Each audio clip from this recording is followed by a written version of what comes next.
যায়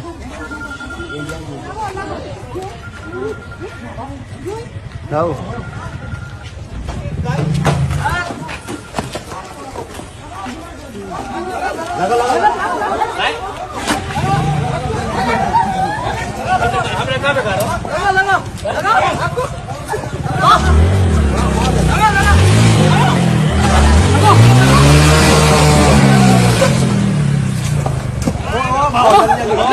हमें बताओ तो भैया हमने करो कहा है हमने करो हमने करो कहा है अरे हमें तो बताओ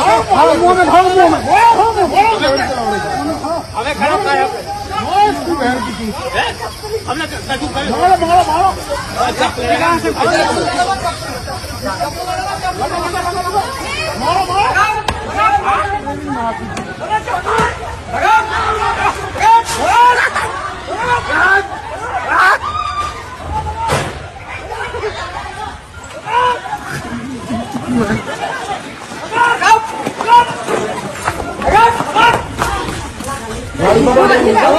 पता नहीं बेटा अंदर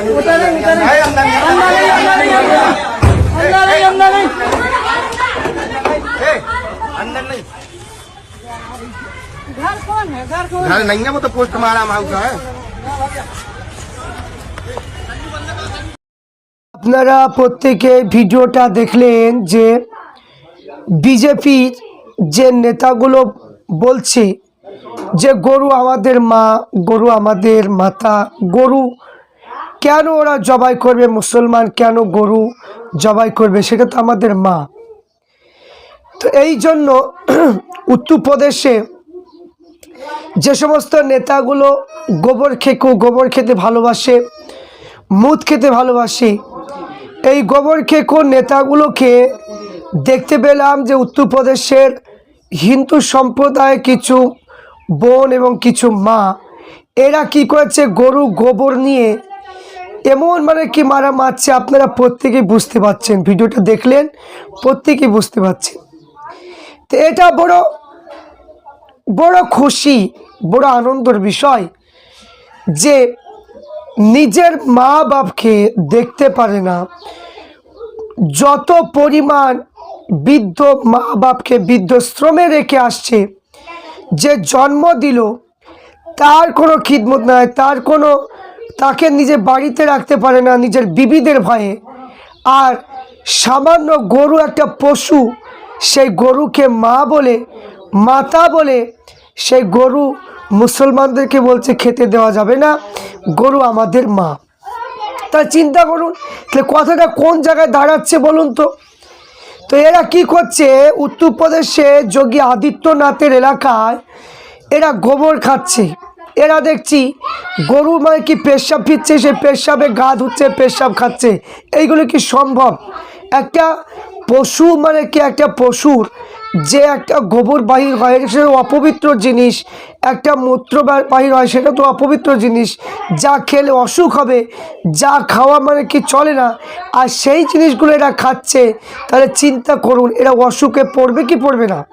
এটা কি কোনো সম্ভব হয় এইসব জিনিসগুলো খাওয়া? তাহলে চিন্তা করুন এরা কি করতে চাইছে। এরা দেখুন, তো সাধারণ মানুষগুলো যারা শিক্ষিত মানুষ যারা, তারা কোনো দিনই এই জিনিসটা করতে চাইবে না। কারণ একটা গোবর, এ তো গ্যাস, দুর্গন্ধযুক্ত একটা জিনিস, একটা মূত্র সেটাও দুর্গন্ধযুক্ত জিনিস, আর সেই জিনিসগুলো নিয়ে এরা মাথায় ঢালছে, অনেকে খাচ্ছে, অনেকে গোবর খাচ্ছে। এদের রুচিবোধ বলে কিছু নেই, কিচ্ছু নেই রুচিবোধ বলে। তো এদেরকে রুচিবোধ বলে যেমন কিছু নেই, তেমনি এরা যেভাবে প্রচার করছে যে গরু হচ্ছে আমাদের মাতা, এদেরকে জবাই করা চলবে না, মুসলমানদেরকে কি গরু বিক্রি করা চলবে না। তা আমি বলবো যে মুসলমানদেরকে গরু বিক্রি করা চলবে না, গরু বিক্রি মুসলমানদের করা চলবেও না, মুসলমানের গরু কেনার দরকার নেই। কারণ যে পরিমাণ গরু এখানে যারা ঘোষ ভাই যারা আছে তারা পুষে, তাহলে তাদের সংসারটা চলবে কি করে? যারা বলছে গরু আমাদের মাতা, তারা কি দায়িত্ব নেবে? যারা গরু পুষে তাদের দায়িত্বটা কোনো দিনই নেবে না। নিজেরই তো চলে না, তো পরে কি করে চালাবে? তো এইগুলো নিয়ে একটা ষড়যন্ত্র করছে যাতে মুসলমানের মধ্যে একটা দ্বন্দ্ব বাঁধানো যায়, সেই পরিকল্পনা এরা করছে। এই পরিকল্পনা এটা আমাদের শুনে কোনো লাভ হবে না। আমরা চাই যে হিন্দু, মুসলমান, জৈন, খ্রিস্টান, মানে কি যে আদিবাসী, যত মানে কি মানুষ রয়েছে, আমরা প্রত্যেকে আমরা বসবাস করি একই মানে কি পাড়ায়, একই গ্রামে বসবাস করি। ওরা আমাদের দোকানে আসে, আমরা ওদের দোকানে খাই, কোনো সমস্যা আমাদের হয় না। কিন্তু যেদিন থেকে এই বিজেপির ছায়া যখন এসেছে, ওই তখন থেকে এই ধর্ম নিয়ে শুধু মানে কি এই ধর্ম নিয়ে এই রাজনীতি শুরু হয়েছে। তাই আমরা যারা জ্ঞানী মানুষ, যারা শিক্ষিত মানুষ, তারা কোনোদিনই এর কথা কোনোদিনই মানবে না। বিজেপি যারা নেতা রয়েছে, সুকান্ত মজুমদার থেকে শুরু করে, শুভেন্দু অধিকারী থেকে শুরু করে, অর্জুন সিংহ থেকে শুরু করে, তারপরে আপনার সৌমিত্র থেকে শুরু করে, লকেট চট্টোপাধ্যায় থেকে শুরু করে, এই রকম করে অগ্নিমিত্রা পাল থেকে শুরু করে, এই সমস্ত নেতাগুলো এরা এমনভাবে বাড়াবাড়ি করছে, এমনভাবে এরা মানে কি প্রচার করছে যে এরা শুধু ভোটের ফায়দা লোটানোর জন্য। আবার দেখছি যে একজন পুরোহিত, আরএসএসের একজন নেতা, যার নাম হচ্ছে কি হিন্ময় গোস্বামী, একজন পুরোহিত দাবি করে। এই সমস্ত মানুষগুলো সবসময় উস্কানিমূলক কথা বলে এবং গরুকে এরা মা বলে। তা আমি বলবো যে নিজের যে জন্ম দিল, যে লালিত পালিত করলো, সেই পিতা মাতা যারা বৃদ্ধাশ্রমে পাঠাচ্ছে, কই তাদের বিরুদ্ধে তো কই হিন্ময় গোস্বামীকে বক্তব্য দিতে দেখিনি, কই তত দেখিনি। কেন দিচ্ছেন না? তো সেটা কি, তো সেটা কি আপনার ধর্মে কি মা বাপকে পোষা কি মানে কি অবৈধ? নিজের মা বাপকে পোষা কি আপনার ধর্মে কিতাবে কি উল্লেখ নেই? কই সেইগুলো প্রতিবাদ করতে পারেন না? সেগুলো প্রতিবাদ করবেন না। আর যেটা পশু মানে কি খাবার, যেটা মানে কি হালাল খাবার, সেই জিনিসটাকে মানে কি আপনারা মা বলে তাকে প্রাধান্যটা বেশি দিচ্ছেন মানুষের মধ্যে একটা দ্বন্দ্ব বাঁধানোর জন্য। কেন হবে এই জিনিসগুলো? এই জন্য উত্তরপ্রদেশে কিছু মহিলারা এরা ডিসিশান নিলেন। আমরা দেখতে পেলাম যে উত্তরপ্রদেশে কিছু মহিলারা তারা বিজেপির নেতাকে গোবর ছুঁড়ে ছুঁড়ে মারছে, গোবর ছুঁড়ে ছুঁড়ে মারছে। তো যে গোবর ছুঁড়ে ছুঁড়ে মারছে, সেই গোবরে সেই নেতা কেমনভাবে বলছে যে গোবর খেকো, যে গোবর খাও, গোবর খেয়ে নেতা তো গোবর খাওয়াচ্ছে। তো চিন্তা করুন, তাহলে চিন্তা করুন, গোবর খেকোর নেতা মানে কি তাদের কেমন গোবর ছুঁড়ে ফেলছে।